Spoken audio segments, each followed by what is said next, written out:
പല പച്ചമരുന്നുകളും ശുദ്ധീകരിക്കാനായിരുന്നു ഇത് പ്രധാനമായും ഉപയോഗിച്ചിരുന്നത്. അതെല്ലാം അറിയാമായിരുന്ന ഋഷി ഫോട്ടോയിൽ മാത്രമേ ഈ പഴം കണ്ടിരുന്നുള്ളൂ. അത് ഇത്രയും പെട്ടെന്ന് കൺമുൻപിൽ കണ്ടപ്പോൾ അവന് അതിയായ സന്തോഷം തോന്നി. എനിക്ക് ട്രെക്കിംഗ് ഒക്കെ വലിയ ഇഷ്ടമാ, ഇടയ്ക്കിടെ പോകാറുണ്ട്. അങ്ങനെ കഴിഞ്ഞ ആഴ്ച ഒരു മലയിൽ കയറിയപ്പോൾ റെയറായിട്ട് കണ്ടപ്പോൾ പറിച്ചു. പക്ഷെ അത് പഴുത്തിട്ടില്ല.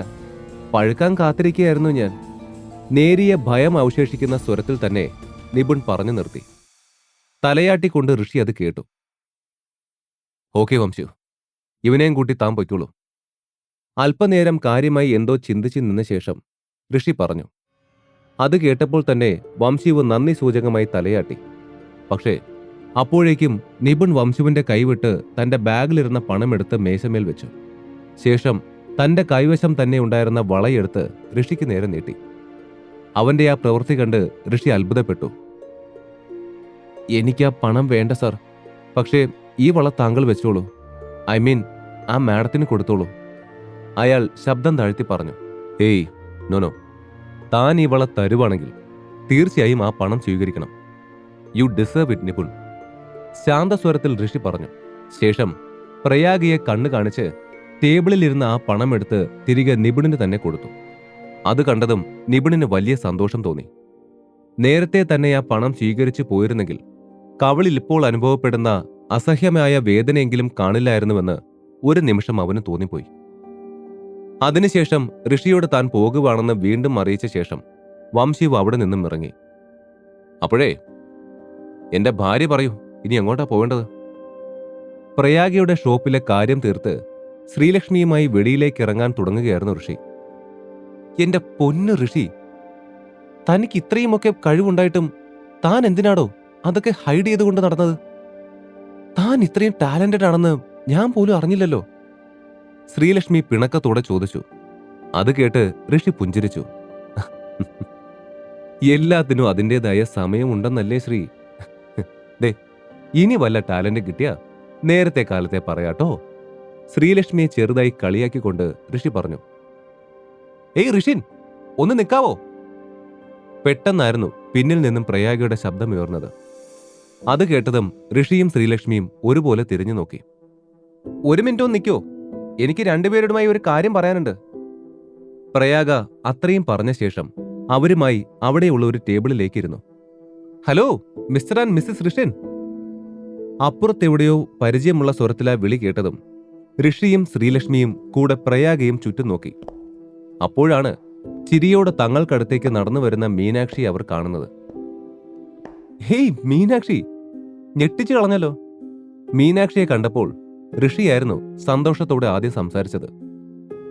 എന്തോ ഒരു ആഭരണം വാങ്ങിക്കാൻ പ്രയാഗയുടെ ഷോപ്പിൽ വന്നതായിരുന്നു മീനാക്ഷി.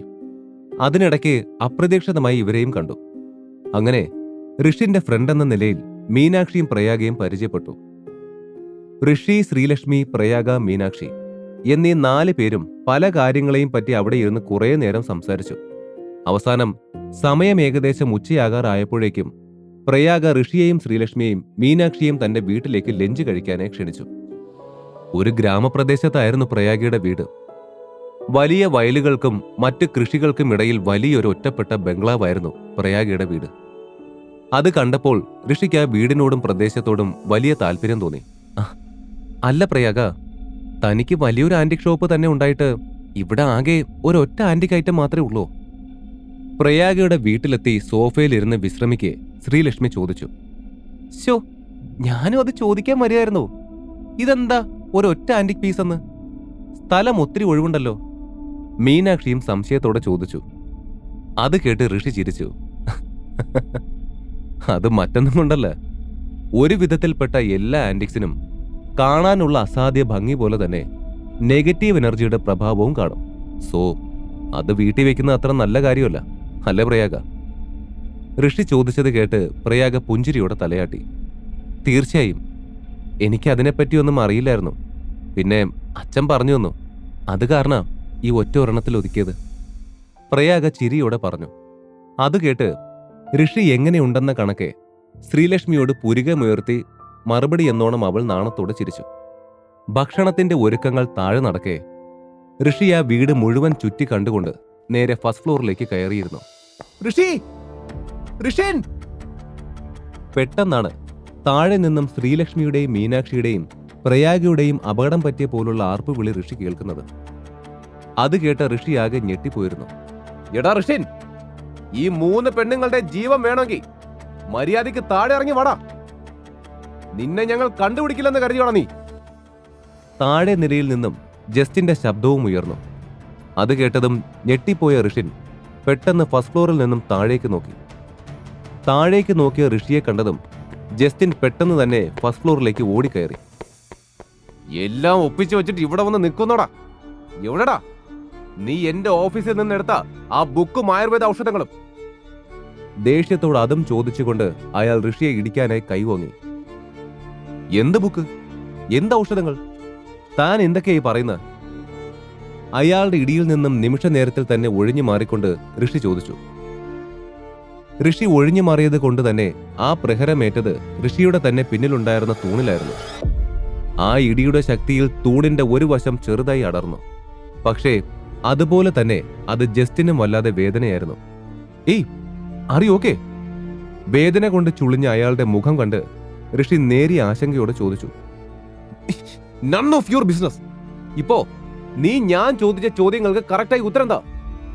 ദേഷ്യത്തോടെ ജസ്റ്റിൻ അതും പറഞ്ഞ് അവനെ വലിച്ചിഴച്ച് താഴേക്ക് കൊണ്ടുപോയി ഒരു മുറിയിലേക്ക് കയറ്റി വാതിൽ തച്ചു. പിന്നെ പതിയെ അവന് നേരെ തന്നെ തിരിഞ്ഞു. ആ ബുക്ക് എവിടെ? അയാൾ ദേഷ്യത്തോടെ ചോദിച്ചു. അത് ഞാൻ പറഞ്ഞല്ലോ, എന്റെ കയ്യിലില്ല. ഋഷി നിസ്സാരമായി മറുപടി പറഞ്ഞു. ജസ്റ്റിന്റെ മുഖത്തെ വേദനാജനകമായ ഭാവം കണ്ട് ഋഷി നിശ്വസിച്ചു. ഈ താൻ വിഷം വല്ലതും കഴിച്ചോ? പെട്ടെന്നുള്ള ഋഷിയുടെ ചോദ്യം കേട്ട് ജസ്റ്റിൻ തല പൊക്കി നോക്കി. പക്ഷേ മറുപടിയൊന്നും പറഞ്ഞില്ല. വേദന കാരണം അയാൾക്ക് നിൽക്കാൻ പോലും കഴിഞ്ഞില്ല. തല മുതൽ കാല് വരെ 1000 ഉറുമ്പുകൾ കടിക്കുന്നത് പോലെ ജസ്റ്റിന് തോന്നി. അയാളുടെ ശരീരം മുഴുവൻ വിറയ്ക്കാൻ തുടങ്ങി. ഋഷി പതിയെ അവന്റെ അരികിൽ ചെന്ന് നിന്ന് 1 മിനിറ്റോളം അയാളെ സൂക്ഷ്മമായി ശ്രദ്ധിച്ചു. ഒരു ഔഷധ സസ്യമാണോ തന്നെ ഇങ്ങനെ ആക്കിയത്? ഇത്തവണ ഋഷി ചോദിച്ച ചോദ്യം കേട്ട് ജസ്റ്റിൻ ഞെട്ടി. ഇതെങ്ങനെ നിനക്കറിയാം? ജസ്റ്റിൻ പരിഭ്രമത്തോടെ ചോദിച്ചു. ആ പുസ്തകത്തിലെ ചില ഔഷധക്കൂട്ടുകൾ ഒരു ഡോസ് ഉപയോഗിച്ചാൽ തന്നെ ആർക്കും ആവശ്യമായ ഊർജം ലഭിക്കുമായിരുന്നു. പക്ഷേ അതിന് കൃത്യമായ ഫലം ലഭിക്കുന്നതിന് മറ്റു ചില ഔഷധങ്ങൾ ഒരു നിശ്ചിത കാലയളവിലേക്ക് കഴിക്കേണ്ടതുണ്ട്. ഇത് ഉപയോഗിക്കുന്ന ഒരാൾ 6 മാസം കൂടുമ്പോഴത് പതിവായി കഴിക്കണമായിരുന്നു. അല്ലെങ്കിൽ മരുന്നിന്റെ സൈഡ് എഫക്റ്റ് വളരെ കൂടുതലായിരിക്കും. ശ്രദ്ധിച്ചില്ലെങ്കിൽ മരണത്തിന് പോലും സാധ്യതയുണ്ടായിരുന്നു. തങ്ങളുടെ അംഗങ്ങളെ നിയന്ത്രണത്തിലാക്കാൻ ഗോസ്റ്റ് ലോഡ് ഗ്യാങ്ങിന്റെ നേതാവ് ആ ഔഷധക്കൂട്ട് ആദ്യമായി തയ്യാറാക്കുമ്പോൾ തന്നെ ഇത്തരമൊരു ക്രമീകരണം അതിൽ നടത്തിയിരുന്നു. ഈ കഥ തുടർന്ന് കേൾക്കുന്നതിനായി ഇപ്പോൾ തന്നെ പോക്കറ്റ് FM ആപ്പ് ഇൻസ്റ്റാൾ ചെയ്യൂ. Link in description.